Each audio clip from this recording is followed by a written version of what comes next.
بسم اللہ الرحمن الرحیم۔ تمام ناظرین اور سامعین کو روہیل خان کا خلوص بھرا سلام۔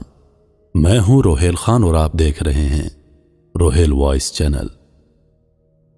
صدقہ بن مرداس نے اپنے والد سے روایت کیا ہے کہ انطاکیہ کے مضافات میں نے ایک اونچی جگہ پر 3 قبریں دیکھیں۔ ان میں سے ہر ایک پر یہ شعر لکھا تھا۔ پہلی قبر پہ لکھا ہوا تھا، زندگی سے وہ شخص کیا لذت حاصل کر سکتا ہے جو یہ جانتا ہو کہ اللہ تعالیٰ اس سے ضرور باز پرس کرے گا اور اس سے بندوں کے ساتھ کی جانے والی ناانصافیوں کا بدلہ لے گا اور جو بھلائیاں اس نے کی ہیں اس کی جزا دے گا۔ دوسری قبر پر لکھا تھا، کیا لذت پائے گا وہ آدمی جو یقین رکھتا ہو اس بات پر کہ اس پر موت اچانک آ جائے گی، اس کی ساری بڑائی اور ملک چھین لے گی اور اس گھر میں ملائے گی جس کا وہ مستحق ہے۔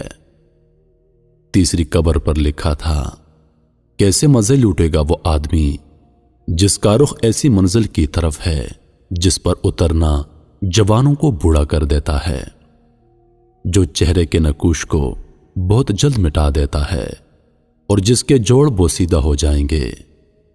یہ تینوں قبریں ایک صف میں کوہان کی شکل میں بنی ہوئی تھیں۔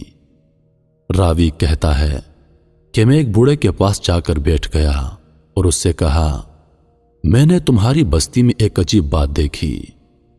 اس نے کہا، کیا دیکھا؟ میں نے واقعہ بیان کیا۔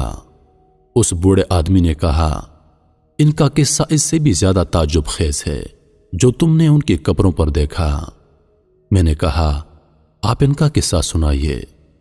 اس نے کہا، یہ 3 بھائی تھے۔ ان میں سے ایک بڑا عہدیدار تھا جو بادشاہ کے ساتھ رہتا تھا اور شہروں لشکروں کے انتظام پر مامور تھا۔ دوسرا ایک مالدار تاجر تھا، وہ بھی بادشاہ کے خاص لوگوں میں سے تھا۔ تیسرا ایک عبادت گزار آدمی تھا جو عبادت کے لیے اپنے آپ کو فارغ کیے ہوئے تھا۔ اس عبادت گزار کی موت جب قریب آئی تو اس کے بھائی اس کے پاس جمع ہو گئے اور کہا، اے میرے بھائی، آپ کو کچھ وصیت کرنی ہے تو وصیت کر دیجئے۔ اس عابد آدمی نے کہا، کیا وصیت کر لوں؟